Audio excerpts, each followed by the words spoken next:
Now, the WMAL Fisher House Radiothon continues. Please support our wounded warriors and their families by calling in your contribution now. 888-294-8560. That's 888-294-8560. It's 8:07. It's O'Connor and Company. Thanks for being part of what we do here every day, and especially yesterday and today, because it is the time for the Fisher House Radiothon. We're raising money for the great Fisher House and the incredible work they do for our active duty military, our veterans, their families, their spouses, their children, their parents, all of them. You've heard all the stories this morning. We've got more coming up, but give us a call. Please donate what you can to keep Fisher House doing that great work.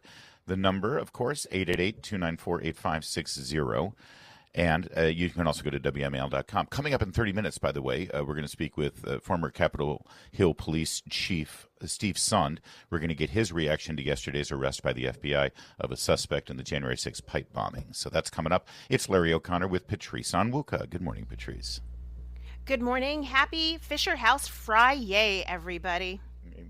Amen. Joining us right now is pretty big deal. He's the chairman of not just any committee in the House of Representatives. He's the chairman of the Ways and Means Committee. He's Jason Smith from the great state of Missouri. And Merry Christmas to you, Chairman Smith. Good to talk with you. Merry Christmas. It's great to be with you all this morning. Well, as you well know, the whole ridiculous Schumer shutdown was, we were told, was framed around the fact that the Affordable Care Act and Obamacare and health care needs to be fixed. And, of course, the Democrats fixed. We saw Schumer come out with this yesterday. He's got a great fix. More subsidies, more tax dollars that we don't have, as you well know, Chairman Smith, to continue to prop up this failing program. But worse than that, you just had the GAO do a study on the Affordable Care Act and Obamacare, and it's worse than we thought. Talk about what this report found with regard to rampant fraud in this system. Yeah, you're exactly right, Larry. Last year, myself, Jim Jordan, and Kathy Morse Rogers requested the GAO to look into the waste, fraud, and abuse within the healthcare exchanges of Obamacare. And what they delivered this week in their preliminary report is so disturbing. They, during their investigation, signed up fictitious accounts, and 100% of all the fictitious fake accounts that they signed up subsidized. In fact, even as of recent of this year, 90% of them are still continuing to get subsidized. Not to mention, one Social Security number alone had more than 125 different policies attached to that single Social Security number. And then 59,000 plus people were deceased, and they were continuing to be subsidized to the insurance companies. And what does Chuck Schumer want to do? He wants to extend it for a couple years with no reforms. That is the problem with healthcare. It's outrageous.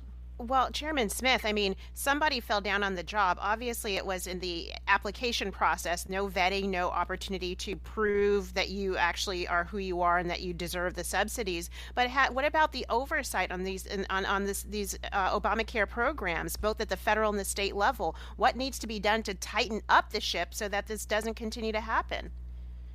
You know, some of the things that we did in the big, beautiful bill that people aren't talking about is that we required yearly income eligibility. But we need to make sure that these folks are, in fact, looking at real documents, because what the GAO report showed is, in fact, that these were fake documents, fraudulent documents. We need to make sure that there's high certainty of accuracy, because this is billions of dollars.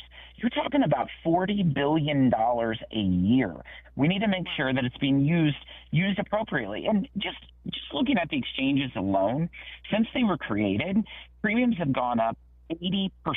And when you compare that to employer-based healthcare over the same time frame, they've gone up 40 to 45%. The exchanges are broken. They need to be fixed, but both parties have to come to the table to do it. Well, that's true. And sadly, the Democrats, I think, right now see some real political benefit from sort of keeping this broken system and somehow blaming Republicans, which is odd because this whole system was created with not one Republican vote. That said, they're right about one thing, Chairman Smith, and that is the American people don't care. When they get their bill for their health insurance, all they care about is what the hell happened here and who's going to fix it. Do Republicans have a proactive plan? What is it? You just said fix it. Does that mean, fix the system that's in place, or do you mean get rid of the current system and put in a new plan? What can you do? We definitely have to reform a lot of different aspects of healthcare, because healthcare as a whole is completely broken. But when people are getting their increased premiums, what they need to understand is that 93% of all Americans are not on these exchanges. So what the Democrats are talking about have nothing to do with them. They're not even trying to give a solution to the 93% of the American population. They're only focused on 24 million people that are on the exchanges. That's all that they've been advocating for. And what Republicans have been saying, we have to look at how we lower the cost of health care and premiums and create more access to health care for every single American. That's 374 million Americans, the 174 million on employer health care, the 78 million on Medicaid, the 68 million on Medicare. Well, I mean, the good news is the Democrats have two plans, and that is prop up the broken system and keep throwing good money after bad. Or the Bernie Sanders types and Zorons and AOCs, they'll say, oh, no, what we need is Medicare for all, which means Canada or the British system. And again, I hate to press you, but we don't want to go either direction there. What can we do? What is our solution? There's a multitude. There's not just a single shot. But Larry, we could look at the tax structure to make sure that all people are treated the same way when it comes to healthcare expenses, healthcare premiums. We could expand HSAs that everyone qualifies, not just people on high deductible plans. We need to make sure people who's on Medicare qualifies for HSAs. So there's a multitude of things that we can do. It's just not one solution. Yeah, well, and HSAs are actually a hidden gem that don't get enough attention, and the fact that Democrats hate them tells me that there's something good about them, Patrice. And let me add to the list there, Chairman Smith. We at Independent Women, we support portable benefits, making it possible for gig workers, freelancers to be able to have a voluntary health care plan that their clients pay into, so that they can afford to have the money to take it and buy whatever health insurance in the private market they want. So just putting that out there is another. There are a couple of bills in the House and the Senate that would support that. But I would just love a quick response to Reconciliation 2.0. Can we expect, do you think it's possible to see another reconciliation bill where maybe we tackle some of these healthcare issues, tackle permitting reform to boost up housing production in this country by deregulation? Why are you giving the man more work? He's just had a hell of a year with the last reconciliation. I mean, yes, God bless us for the one big beautiful bill, but I'm just thinking about what's next too. What I've said all along is that we needed one bill, because getting two across the finish line is so rare. There's not been two reconciliation bills that have been partisan that have passed in the same year in the history of America.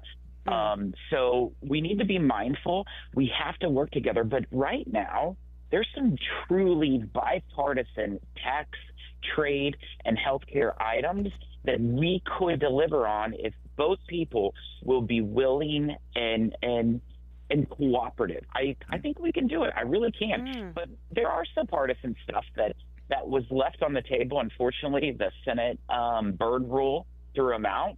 But because they threw them out because of reconciliation. We can still find some common ground on both avenues. But it will be extremely difficult for a second. In an election year. Yes, I'm sure. That said, listen, this report from the Government Accountability Office showing so much fraud, like rampant fraud, in the Affordable Care Act system that appears to be going unchecked. This is a game changer, I think, or it certainly will be a huge part of the conversation going forward as more subsidies are demanded. Propping up and paying for and subsidizing a program that is filled with this much abuse is absolutely a political loser for the Democrats. And I think as more Americans know about this report that you and Chairman Jordan commissioned, the better. That's why we wanted to bring some attention to it. Chairman Smith, thank you, sir, so much. It's great to be with you, Larry. And just one thing that I would like to point out, too, that I didn't earlier. When you look at the 24 million people that are on these healthcare exchanges, last year alone, CBO said that nearly 12 million did not even file one medical claim.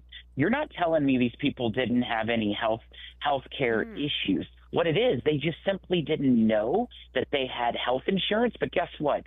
Those insurance companies were all subsidized with federal dollars. They just didn't provide any claims.